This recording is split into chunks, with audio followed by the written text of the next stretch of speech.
Thutha wa ruhonge rwa riera gukorwo rukianirira guku bururi-ini wa Kenya ati ni gutanyitwo gukorwo tukiamukira mbura ya Elnino. Riu kaunti ya Nairobi niyambikite mitaratara ya gutigirira ati no muhaka makona njira njega ya gukorwo makiuniriria maai maria magakorwo makiumanaga na mbura ino. Na uhoro uyu urekereirio ni gabana wa kaunti ya Nairobi Johnson Sakaja uria ataririe akiuga ati ninge andu aria maikarite thiini wa nyumba iria itakoragwo na mithingi mirumu ni magukona kahinda ga guthamio mbere ya mbura ino yambiririe.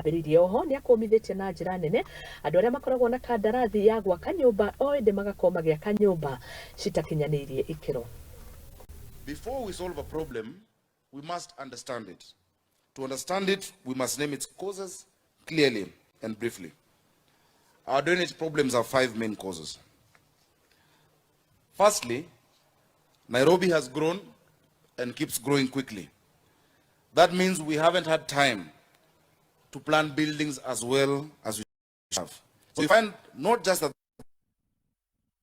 the buildings are full, but that even in places where flooding is not expected, we've had collapse of buildings because they're not up to standard.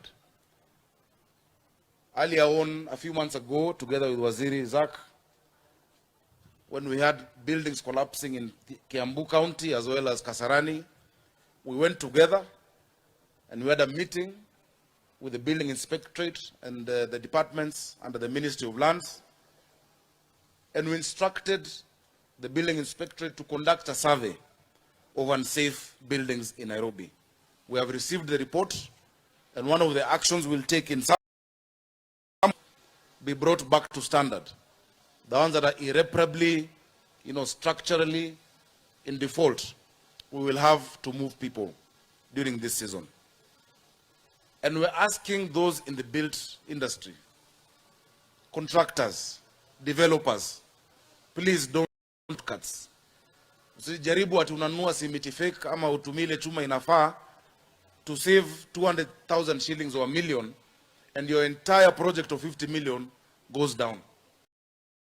Na tukireo ripoti niyo igie mbura iria tanyitwo